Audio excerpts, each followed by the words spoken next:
본문에 등장하는 인물들이 있죠. 어떤 인물들이 있습니까? 그 인물들을 보면 24절을 보시면 알렉산드리에서 난 아볼로라 하는 유대인이, 아볼로가 등장하죠. 또 어떤 사람이 등장하냐면 26절을 보면 그가 해당해서 담대히 말하기 시작하거늘 브리스길라와 아굴라, 이 두 사람은 부부입니다. 이 브리스길라와 아굴라가 등장합니다. 그리고 너무 잘 아시는 바울이 등장하죠. 19절 보면 아볼로가 고린도에 있을 때 바울이, 그러죠. 그러니까 이 세 인물이 오늘 본문에 나오는 주도적인 인물입니다. 그런데 이 인물들의 공통점이 있어요. 어떤 공통점이 있냐면 24절을 보면 중간에 이 사람은 언변이 좋고 성경에 능통한 자라 그러죠. 누가 능통하다는 거예요? 아볼로라는 사람이 언변이 좋고 성경에 능통한 자다 이렇게 말하죠.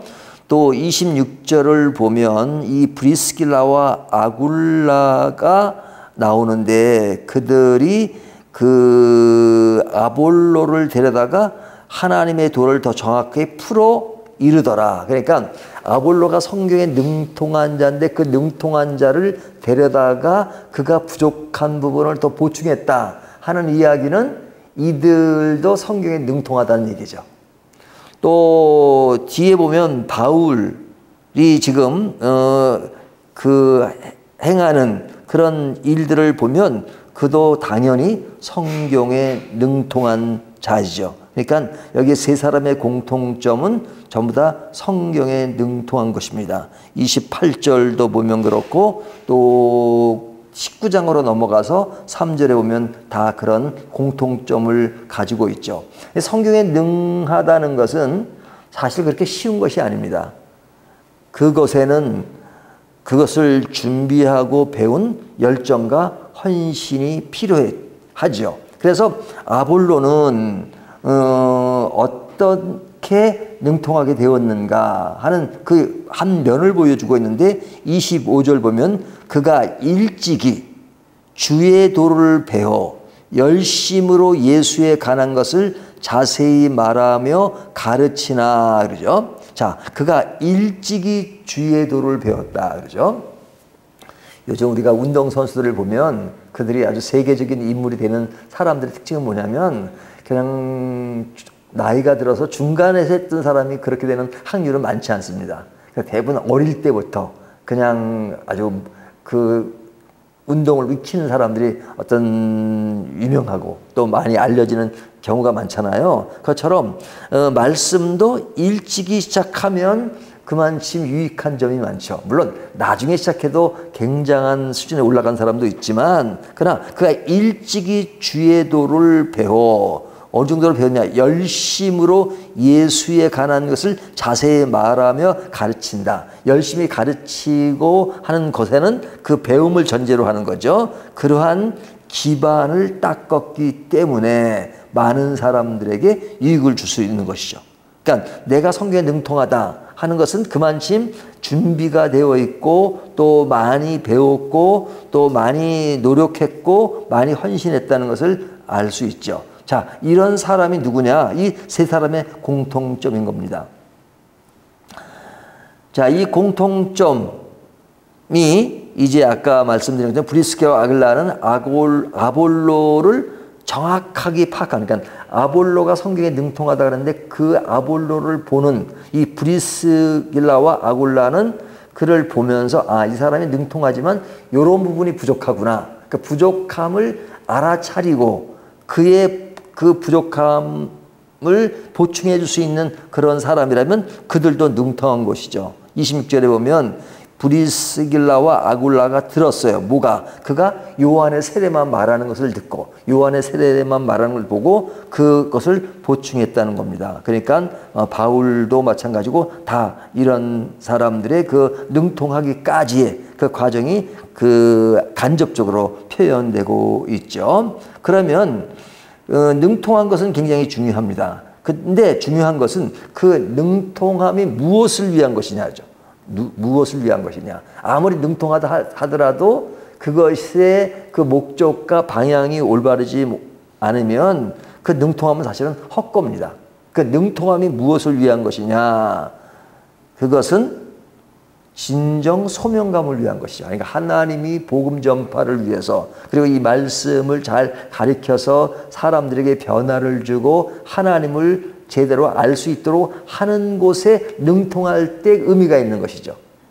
그냥 자기의 어떤 개인적인 지식이 있고 그것을 가지고 사람들을 무시한다거나 잘난 척을 한다거나 자기 유익을 위해서 한다거나 돈벌이를 위해서 한다거나 그러면 그것은 그 능통함의 의미가 없는 것이죠. 네, 이들의 능통함은 소명감입니다. 소명감. 하나님이 주신 소명의식을 가지고 바르게 복음을 전파하는 것. 그래서 그 소명감은 그것을 어떻게 하는 것보다 왜 하느냐가 더 중요합니다. 왜 이들이 능통하고 왜 복음을 전해야 되는 거, 그 어떻게 전할 것인가도 중요하지만 더 중요한 것은 왜 전해야 되는가.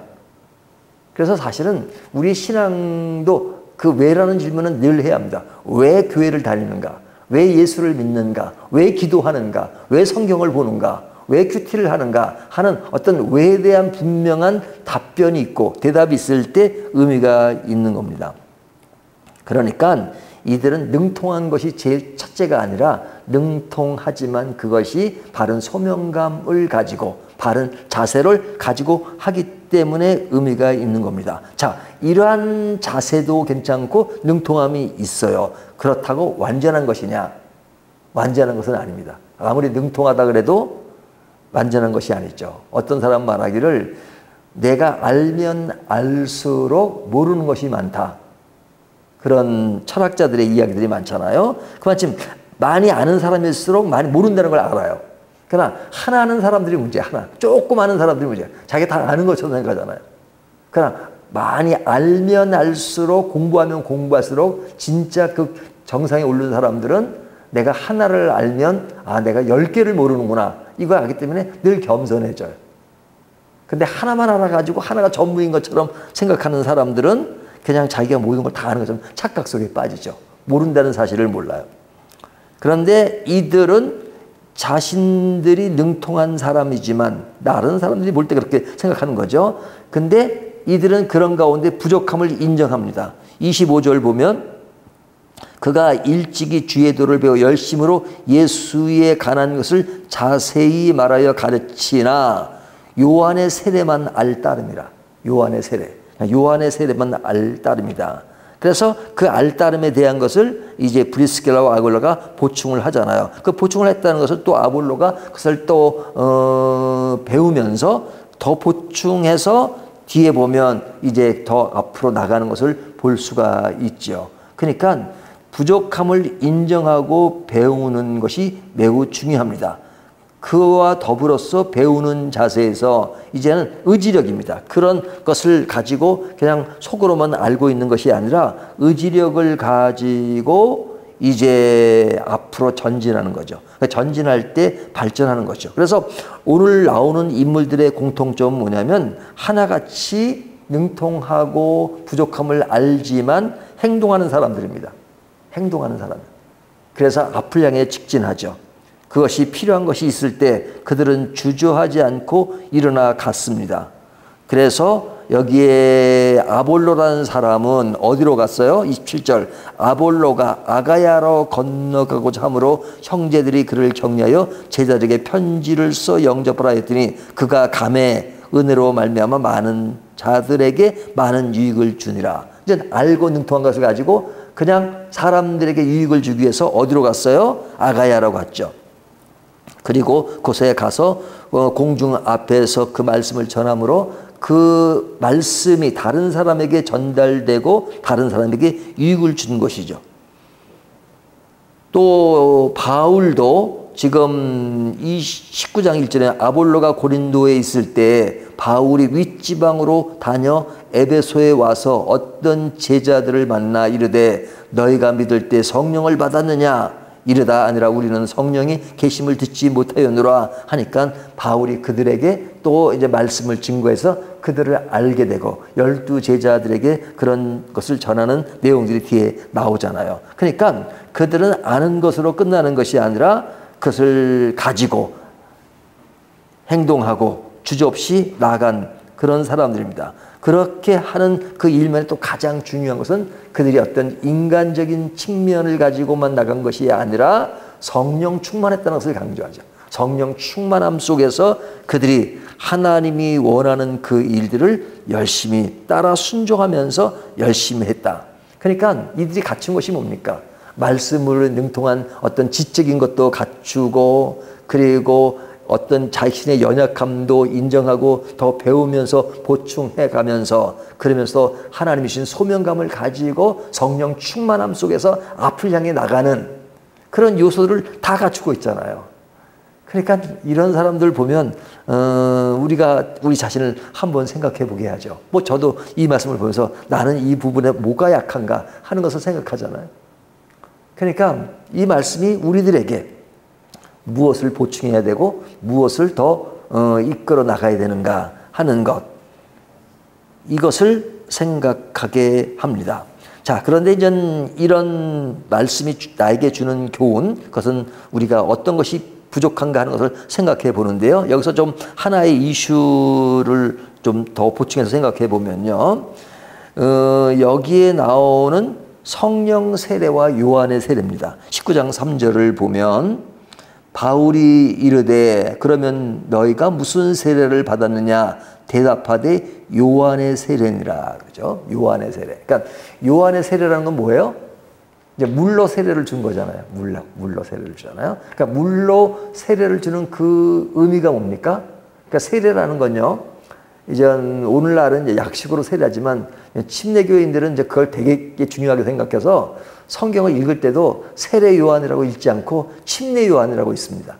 항상 침례란 말을 쓰니까 성경에는 침례로 번역되지 않고 세례 요한으로 번역됐잖아요. 우리 개역 개정판 모든 성경이. 그러면 이제 침례교 가면요. 그 본문 읽을 때도 다 침례로 있습니다. 바꿔서. 예? 세례 요한은 침례 요한이. 그래서 제가 농담으로 너희들은 한글도 모르냐 뭐 이렇게 우스갯소리를 하는데요. 근데 이제 그 침례를 강조하는 이유가 있어요. 사실은 침례가 맞죠. 침례는 뭐예요? 이제 물속에 실제 들어가는 것이고, 그 침례라는 것이 의미를 부여하고 하는 것이 세례잖아요. 그러니까 세례는 형식보다는 그냥 그 의미가 중요하다 하는 거죠. 그러니까 침례라는 것은 실제로 이제 사람이 물속에 들어갑니다. 그러니까 물속에 들어와요. 그러니까 장로교인들도 보면 침례받은 사람들도 많이 있어요. 그럼 침례받으면 이렇게 물속에 딱 들어가잖아요. 그리고 이제 들어갔다가 다시 이렇게 끄집어내죠. 그래, 물속에 들어갔다는 건 뭘 의미해요? 예수님이 죽으시고 무덤에 들어간 것처럼 죽었다는 거죠. 나왔다는 것은 부활한 것이죠. 그러니까 세례의 의미는 다시 죽었다가 살았다는 것은 새 생명을 얻었다 하는 그 의미를 부여하는 거죠. 새 생명을 얻었고, 그리고 그 새 생명을 얻은 사람들이 이제 오늘날에는 세례받은 사람이 공동체의 일원이 되었다 하는 의미를 가잖아요. 그러니까 세례는 누구에게 주어진 거예요? 죄인들이 받는 거죠. 죄인들이 의롭게 됨을 상징하는 겁니다. 그러니까 세례의 의미는 상징성에 있어요. 그 상징을 통해서 말하자면 인정서를 주는 거죠. 너는 예수를 믿은 사람이다라는 인정서를 주는 겁니다.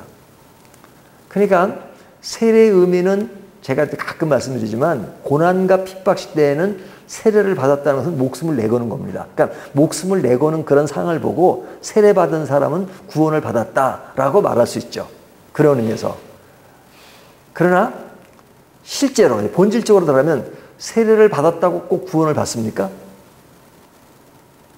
아니에요. 세례받고 구원 못 받은 사람도 많을 겁니다. 왜? 그냥 교회 갔기 싫다 억지로 끌려 나왔는데 그냥 교회에서 오래니까 아유 교회 나온 지 이제 뭐 1년 되시고 그랬으니까 세례 받으세요. 그러니까 네. 그리고 받을 수 있잖아요. 그럼 세례를 안 받으면 구원 못 받나요? 세례를 안 받으면 구원 못 받나요? 아마 세례 안 받고 천국 간 사람 많을 겁니다. 그러니까 사람들이 이제 뭐 아파가지고 죽기 전에 이렇게 이 사람은 여기 그 마지막 죽기 전에 세례를 못 받았으니까 어떻게든지 즉석에서 세례를 주십시오. 그래서 이제 교회에서 행하는 것이 아니라 병원에서 세례를 주는 격 있잖아요. 저도 그렇게 세례를 준 적이 있습니다. 어떤 분이 그냥 거의 이제 암 환자 췌장암에 걸렸는데 그냥 아주 급박하고 나서 세례를 달래서 그분은 병원에 찾아서 제가 세례를 준 적이 있어요. 처음으로 한 번 그런 적이 있었어요. 근데 그렇게 세례를 주기 때문에 구원받는 건 아니죠. 그가 이제 마지막으로 주님을 믿고 영접하겠습니다. 그런 자세로 세례를 주는 것이지, 그냥 이 사람이 이미 영접을 했고 예수를 믿어도 세례를 안 받아서 구원을 받는다. 그래서 세례를 주는 건 아니란 말이죠. 그러니까 세례를 약화시키는 게 아닙니다. 세례는 중요해요. 그리고 성도로서의 한 멤버 된 것을 상징하기도 하고 그 사람이 예수 믿은 것들을 서로 확인하는 차원에서 세례의 의미가 있어요. 그래서 교회를 다니고 예수 믿게 되면 세례를 주잖아요. 하지만 그렇다고 해서 세례 자체를 착각하면 안 돼요. 세례가 마치 구원의 아주 정점인 것처럼 생각하면 안 된단 말이죠. 세례를 받지 못한다고 해서 구원 못 받거나 세례를 받았다고 구원을 받거나 그런 건 아니에요. 그러면 진짜 구원을 받는 것은 뭡니까? 성령 세례죠. 그러니까 물 세례로, 요한의 세례로 구원받는 것이 아니고 성령 세례로 구원을 받는 겁니다. 그러니까 성령 세례라는 것은 어떻게 받느냐? 이제부터 성령 세례식을 받는 건 따로 있는 게 아니죠. 우리가 예수를 믿는 것은 내 의지로 믿다고 생각하지만 의지를 가지게 만든 것은 누가 하시는 거예요? 성령님이 역사하신 거란 말이죠. 그래서 신학적으로 말할 때는 예수를 처음 믿게 된 것은 성령 세례를 통해서 믿었다라고 일반적으로 주장합니다. 물론 조금의 견해 차이는 있죠. 그래서 성령 세례라는 것은 이례라고 보는 거죠. 이례. 단회적인. 그래서 성경에 성령 세례란 말은 딱 3번 나와요. 오늘 본문에 나오고 앞에 나오는 2번. 예? 그거 외에는 성령 세례라는 말은 나오지 않습니다. 딱 3번 나와요. 근데 성령 세례라는 말이 나올 때마다 요한의 세례가 반드시 나와요. 그러니까 요한의 세례를 말함으로써 성령 세례를 말한단 말이니까 요한의 세례가 아니라 성령 세례가 진정으로 구원 얻은 것이다. 그러니까 아볼로가 뭐만 알아요? 요한의 세례만 아니까 진짜 중요한 것은 성령 세례다. 그래서 뒤에 보면 바울이 성령을 그들이 듣지도 못했다는 사람들에게 성령 세례를 이야기하고 그 중요성을 나누죠. 그렇기 때문에 진정 중요한 것은 요한의 세례가 아니라 성령 세례다. 성령 세례라고 하는 것은 단회적인 것이고 단회적인 것이 아니고 늘 공급받아야 되는 것은 뭐예요? 성령 충만이죠.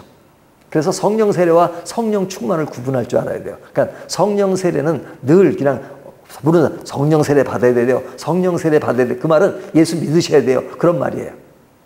그러나 예수 믿은 사람들은 성령 세례는 받았지만 늘 하나님 안에 충만하게 있는 것, 그것은 성령으로 충만해지는 것. 그것이 성령 세례라고 말할 수 있죠. 그래서 이 부분이 이제 오늘 본문에 요한의 세례와 성령 세례가 나왔기 때문에 이것은 바로 알 필요가 있습니다. 그러니까 중요한 것은 성령 세례든 요한의 세례든 그 핵심은 우리를 구원으로 연결된다는 것이고 구원의 핵심은 예수 그리스도라는 겁니다. 4절을 보면 바울이 이르되 요한이 회개 세례를 베풀며 백성에게 말하되 내 뒤에 오시는 이를 믿으라 하였으니 이는 곧 예수라 하거늘. 그러니까 그 모든 세례의 초점은 다 예수 그리스도를 향한 겁니다. 그러니까 요한의 세례를 통해서도 예수 그리스도를 알리는 것이고 또 성령 세례는 그런 예수님을 믿게 만드는 것이 가장 중요한 핵심 포인트니까 핵심은 그것이 다 예수 그리스도로 모아지는 것이죠. 그러니까 성령 세례를 받았다고 하면서도 늘 예수님으로 초점이 모아지지 않고 자기의 욕심과 자기 것에 안주하고 예수님이 사라져버린 것이라면 진정한 의미에서 그런 것이 아니란 말이죠. 진짜와 가짜를 분별하는 시금석은 뭐냐? 모든 것이 하나님을 향해서 예수 그리스도를 향해서 모아지는 것. 그것이 중요한 것이다 하는 것을 오늘 본문이 말씀하고 있습니다. 오늘 본문 다시 한번 정리합니다. 이 세 사람의 공통점을 통해서 우리들은 어떤 부분이 부족한 것인가를 한번 점검해 보는 것이고요. 우리에게 늘 그 이야기되는 성령 세례와 물 세례라는 것은 어떤 의미가 있는가 하는 것들을 다시 한번 점검하면서 신앙으로 더욱더 돈독해지는 저와 여러분이 되시기를 주님의 이름으로 축원합니다.